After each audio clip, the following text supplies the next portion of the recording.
Hi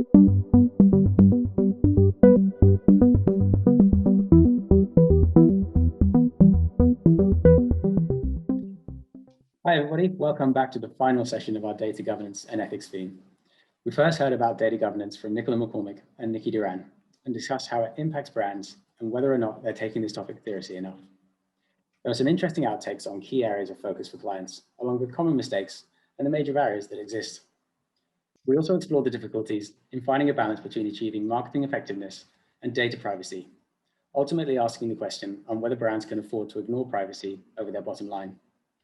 Having a successful data governance strategy and maintaining the process is not easy, but it is clear that it's necessary to protect brand image, customer loyalty, and the long-term sustainability of using data to effectively reach users with personalized messaging. In session 2, I was joined by Zuzana Urbanova from Lotami and GroupM's Dominic Benton to discuss data quality. Some interesting points were raised around the fact that different advertisers define quality in different ways, but how it's determined should remain consistent across all forms of data. Zuzana also made it clear that trust and transparency across data is so important, reinforcing the need for data governance and the consistent theme of a value exchange between advertisers and consumers. Our final session today will explore ethics in data usage, a much talked about issue which goes beyond legalities but is often underestimated. At GroupM, we've been extremely vocal about the need for the responsible and ethical use of data. But what does this really mean? Luckily, I've got 3 experts here to help explain data ethics with me, what it means for our industry, and why it's so important for consumers. So joining me today, we've got Stephanie Gaynor, Customer Strategy Director for Mindshare USA, Krystal Olivieri, our new Global Chief Innovation Officer, and Alison Owen, Legal Counsel for GroupM Global. Thank you very much for joining me, everyone. It's really good to have you here today. Just to kick off, let's have some introductions, I guess. Stephanie, can we start with yourself? Hi, Chris. Yes, I'm Stephanie Gaynor. I am the customer strategist on the Unilever account, who are alpha partners with the data ethics tool. So I have been known as the super user of the tool because I'm constantly using it for our clients and operationalizing it across our organization and across our agency at Mindshare. Great, thanks so much for joining us. Krystal, we heard from you in the last installment over on identity. You've got a new title, so congratulations on that. Do you want to introduce yourself with the new title? Thank you, Chris. I am Krystal. It's nice to see you guys again. In my new role, I'll be leading innovation globally for GroupM. No one person can own innovation, and no one group can sort of drive the innovation for everyone. And in fact, a lot of our innovation sits at the edge within the agencies. But really the goal of this new group is to be able to identify where there are pockets of brilliant innovation happening and help scale them up, or help lead strategic initiatives like we've done with the Data Ethics Compass that are really going to change our business, but require that cultural change happening within the agencies and with our clients as well. So there'll be more to come soon, but I'm really excited to be here and to talk about the Data Ethics Compass today. Perfect. Excited to have you and really looking forward to seeing what you do. And then Alison, Legal Counsel for GroupM Global. So I can't really say anything wrong on this one, I guess, or at least I'll get pulled up on it. But do you want to just let us know what you're up to? Thanks, Chris. Hi, everyone. Alison Owen. I'm a member of our global GroupM legal team, and I specifically focus on technology and data and the ways in which we use technology and data in a legally and privacy compliant way. But in the last kind of 12 months or so, I have been involved in the work around data ethics, and I was part of a team that built the Data Ethics Compass. So thanks for having me, and excited to have a chat about data ethics. Thanks for being here, and thanks everyone for being on board. So let's kick off. We've covered a lot of ground so far in this series, starting with data governance and the importance of making sure we have that, or brands have that, as part of their day-to-day business, and then also looking at data quality. But then moving on to the ethical use of data and making sure we're using it in a responsible way. Can you explain really what the difference is between ethics and governance, and is compliance the same? Does it fall into both of these? Yeah, I can answer that. So obviously you've already spoken before about governance and quality, and the way that we think about these concepts at GroupM is in a pyramid structure. So down the bottom, we have governance, which is, looking at standard practices and processes to ensure that we're using data in an effective and efficient way. And in that comes kind of legal and privacy compliance. When we move up the pyramid, next is quality, which is more about looking at data from, is it accuracy, consistency, value, validity, and reference. And at the top of the pyramid is ethics, which is the cherry on the top. And that is a system of values and principles which govern our behavior. And the way that we look at ethics at GroupM is from the perspective of the consumer. So not just whether using data in a certain way is legally compliant or privacy compliant, but it goes beyond that and asks, should we be doing this from the perspective of the consumer? Yeah, and I think that's a really important point. We have this notion, as Alison mentioned, this just because you can doesn't mean you should. But effectively, and we've seen this all over the world, and it's a lot bigger than just privacy. Regulation doesn't always keep up with the mindset or the best interests of a person or a consumer. And we've found through many years and many iterations of conversation that even the regulations that we have in place, they're things that don't necessarily protect from what would make a consumer feel uncomfortable or creepy. So that's to Alison's point, that's what we're trying to sort of solve for, is being above just regulatory compliance and starting to think about it from a consumer's preparedness for that type of tactic and comfort threshold, if you had to explain it.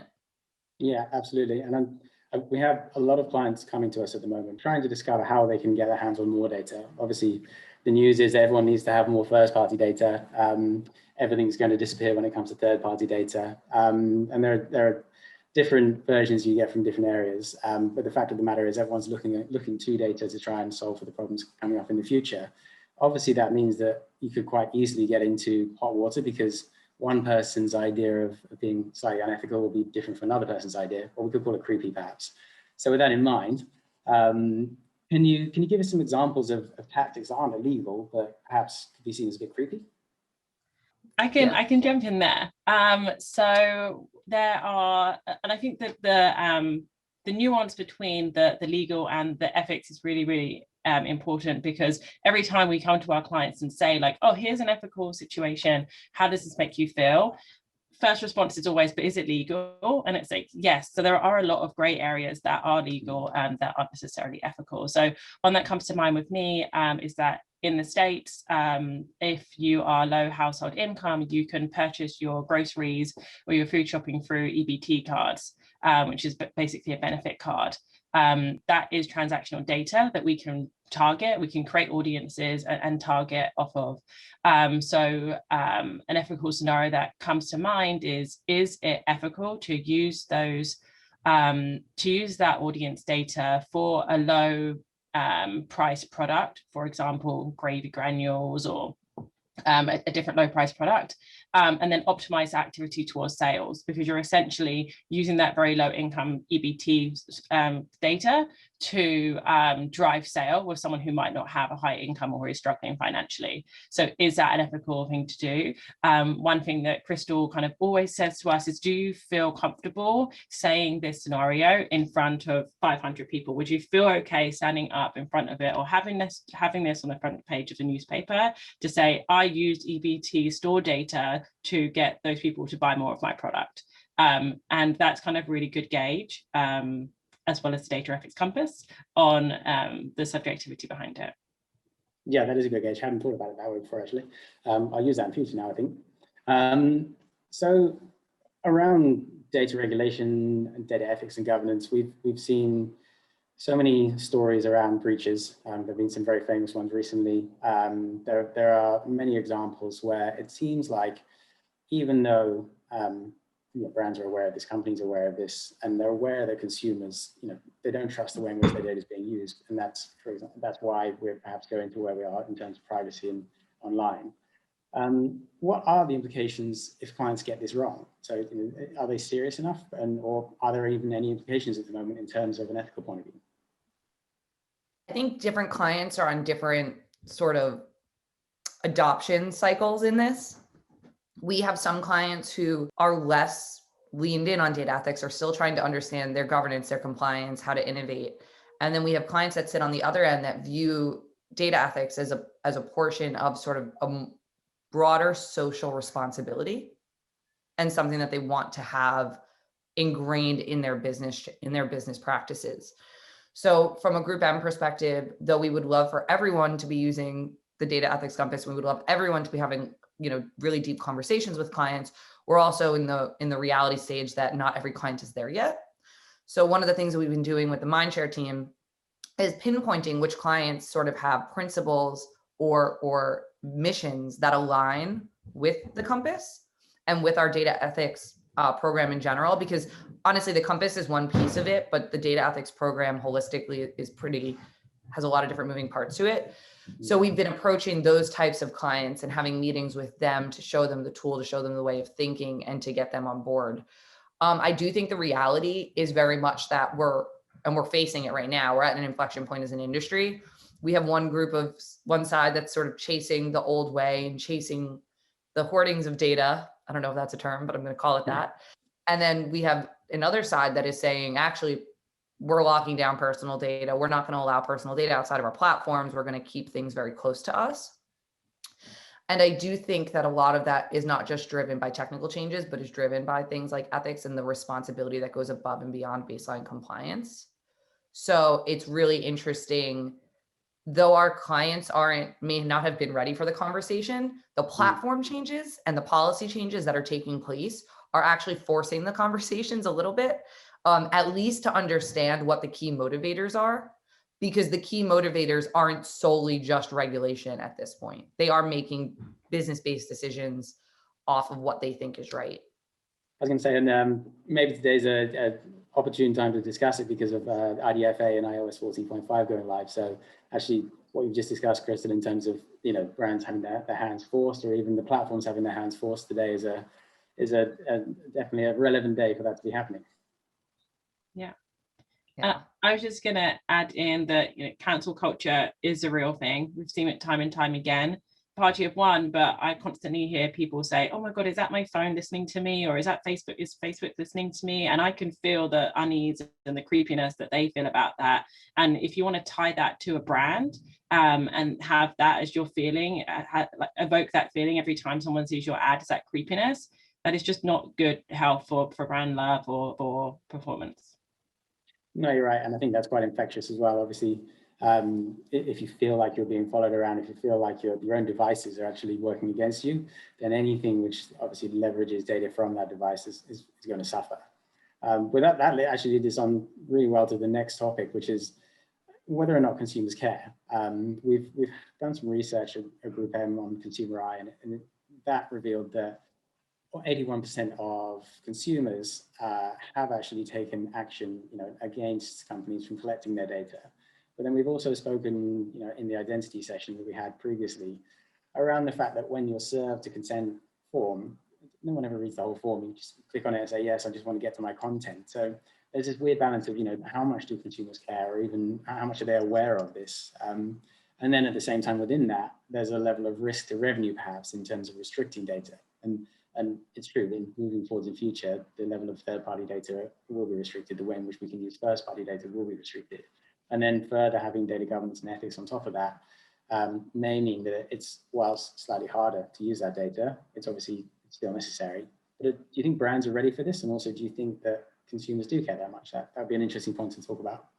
So I think consumers do care, and there's data that can battle both sides. Like you can look at ad trackers and the adoption of ad blockers and the adoption there. And then you can look at GDPR numbers. I can tell you, and I think Alison will agree, as two people that have spent a lot of time working through GDPR, I still cannot figure out how to opt out fully of like half of the articles in Europe. Yeah. The consent modules are confusing. The language is confusing. The way that actually when you click an all button, it might trigger you to re-accept everything. They're not designed with consumer experience in mind. I think Apple's iOS 14.5 update that just came out is actually going to be a much better litmus test, because it's going to be very simple, very clean. It's going to ask you one question. Do you want to be tracked? Yes or no? Yeah. And I think we're going to start to actually be able to see if consumers care at that point. Because the one thing I also often say is like, if you're not paying for it, you're the product.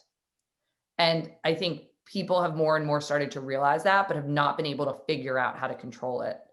And that's been the challenge in at least from what I can see in Europe. Alison, I'm curious to your thoughts if you agree with that, but that's been a challenge I've seen. And I think iOS 14 is going to be sort of a telling data set for us. Yeah, I think that's right. I think obviously with GDPR and then the preferences that are surfaced to consumers online, some consumers do kind of hit accept all, or I agree to the privacy policy. That doesn't necessarily translate to you can do whatever you want with my data now. So, kind of options that consumers are making about privacy doesn't then mean that brands can be irresponsible with their data.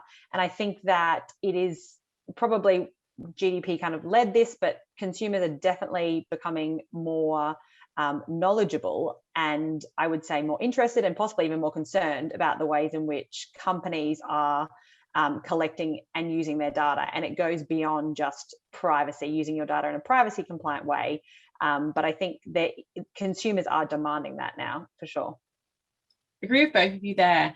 And yes, consumers care, but what we might see is it might be different depending in which app or in which environment they're in.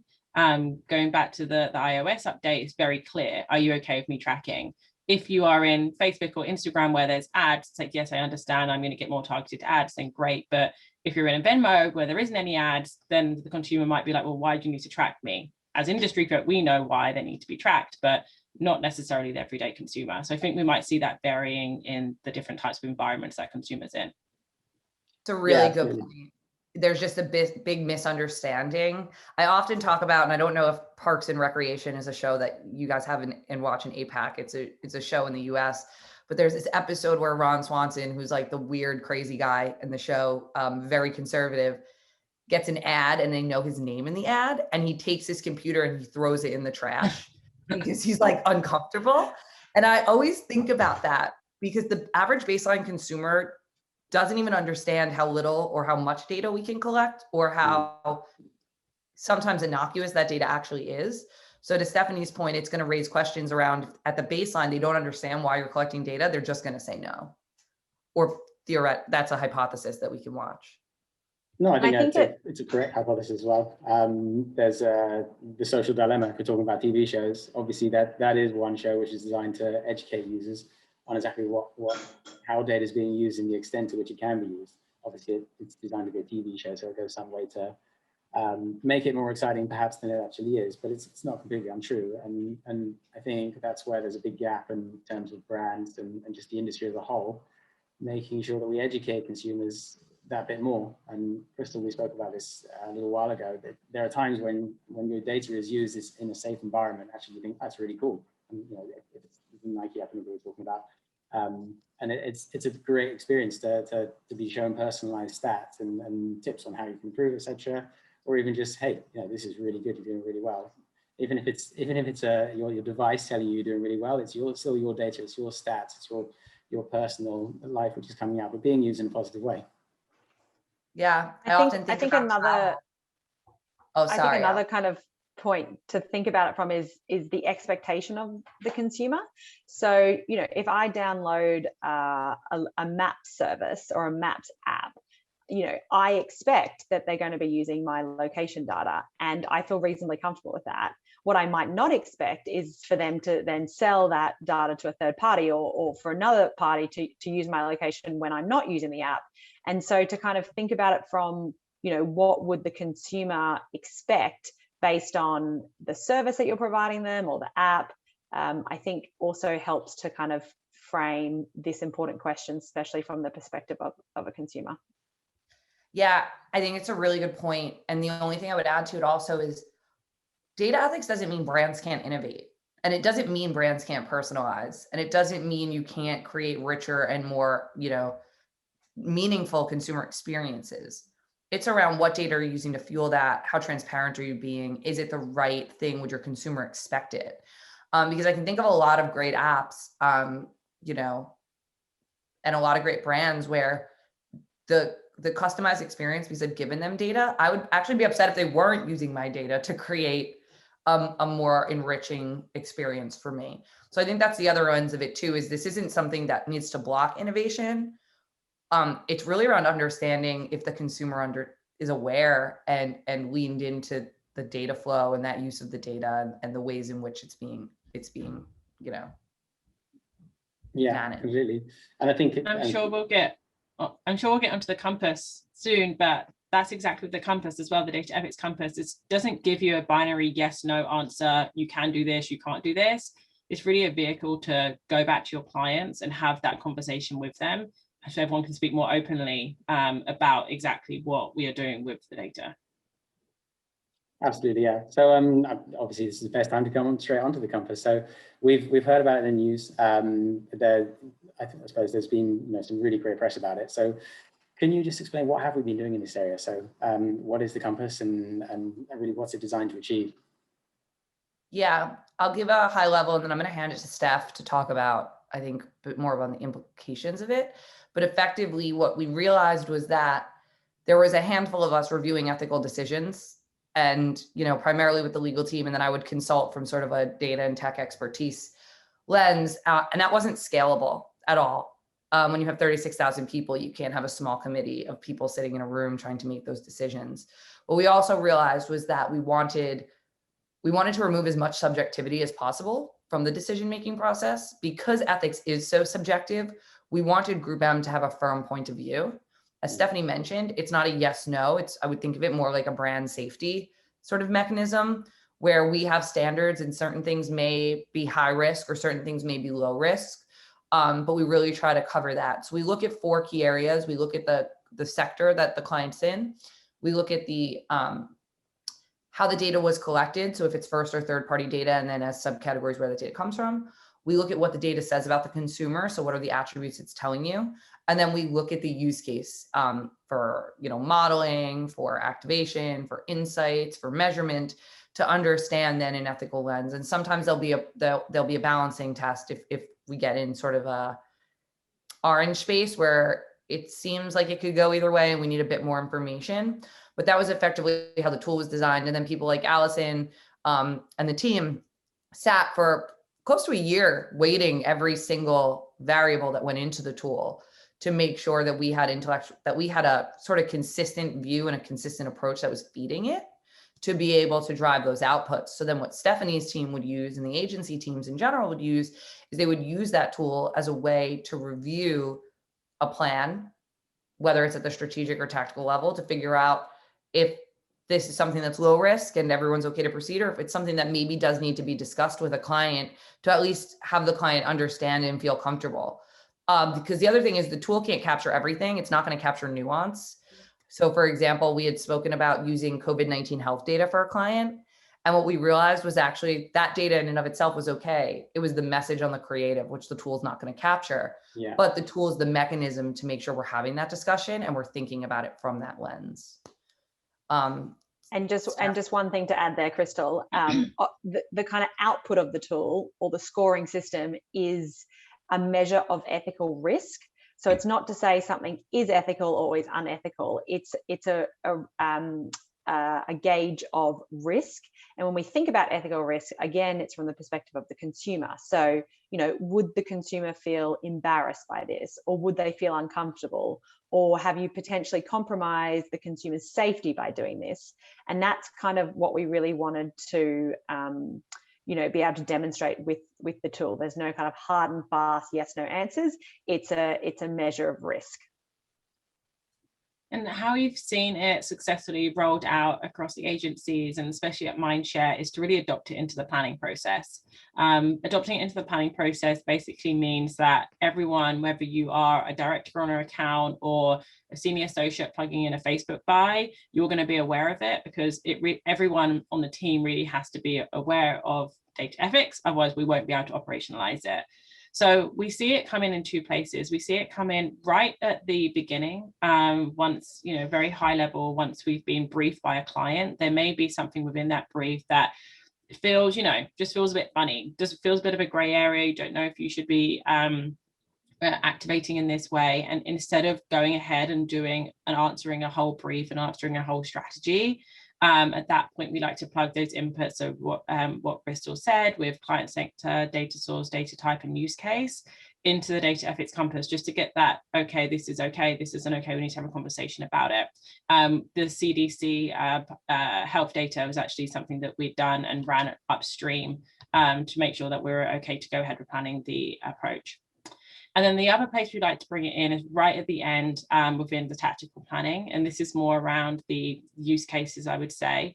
And it's at this point where we have our data strategy in place, we have the platforms that we're running, and this is where we want to plug in just to check that the data that we are using is ethical. I would say this is going to come a lot from the teams in platforms. This is where it's going to be flagged a lot here. Stephanie, what I love that I'm hearing from you is that, and this is what we really tried to achieve with the tool, is that the responsibility for data ethics sits across everybody at GroupM and all of our agencies, and it can come in at multiple stages of the media buying process or planning process. And it's great to kind of hear that it's being adopted at different processes. Thank you. Yeah, so right at the end, we use it for tactical planning as well. So it sounds like there's a really, really good opportunity here for agencies, across the globe to very much be thought leaders and lead the way here with all of our clients. Obviously, we have clients who are at different stages of where they're at with using data. Certainly in APAC we do. And then, Alison, to your point, there are clients who have different levels of, I suppose, comfort in terms of the level of risk they're looking to take. And with this tool, we can really be consultants to them. We can make sure that all of their use cases for data, all of the types of data are being taken into account. And this is a great opportunity for us. Would you agree? I would agree. I think the tool's in early days still. It's a beta tool.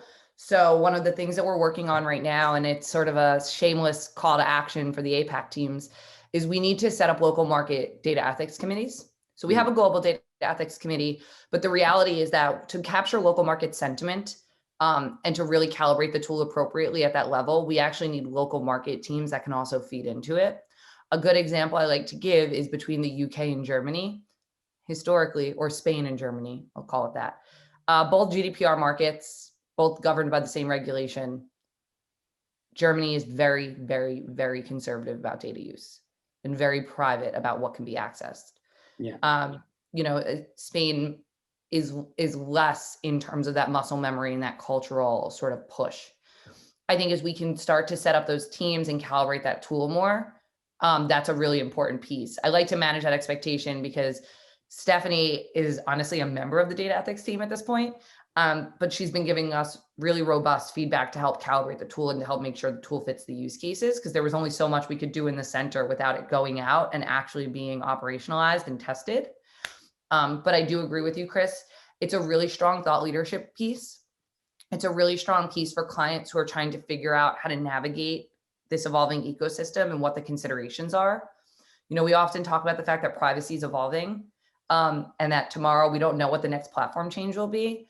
Yeah. But if you have a layer of ethics, the ethical principles that help guide your business and your decision-making processes, you're probably going to be better positioned to navigate those storms with less change than if you're constantly chasing the lowest common denominator and like the what you can do regardless of if it's in the best interest of a consumer, because we all believe that that won't be future-proof. That will continue to face scrutiny and that will continue to evolve.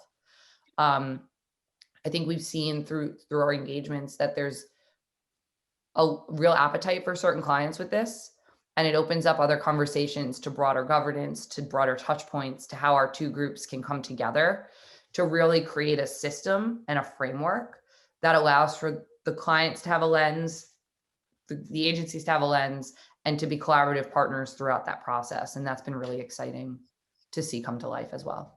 Yeah, I really like that point about consistency, and obviously, taking up best practice from the outset, and that's been a theme throughout. So from identity, we discussed the fact that actually it's better to not use data at all than to use bad data or use data in a bad way.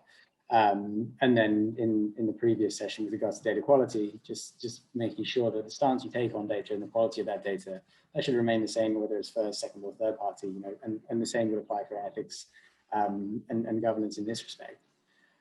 So this is really, really useful information, and certainly a lot of this is new, I think, thinking for many clients, probably across the globe, but certainly across APAC. And you're right, there are different views of the way in which data is used in each market. Some markets, for example, view a mobile advertising ID as personally identifiable data.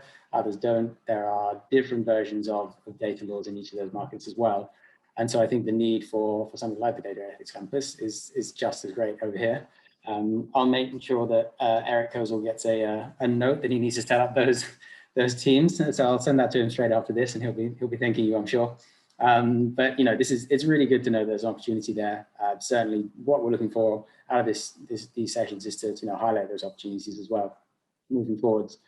I think to round off as the final question for this is trying to take a crystal ball, look into the future. So out to everyone, where are we going to be in 5 to 10 years time? Will we still be discussing the same problems and issues? Do you have confidence we'll be further down the line? What's going to happen? If only we had a crystal ball. That's why I call you guys.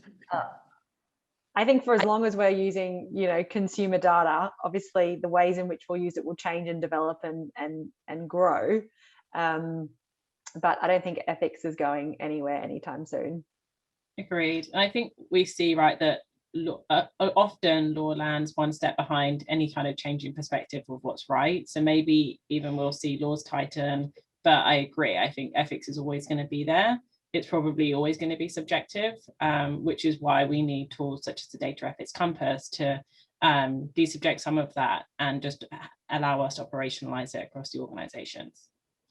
Yeah, I agree as well. And I think it's going to continue to expand.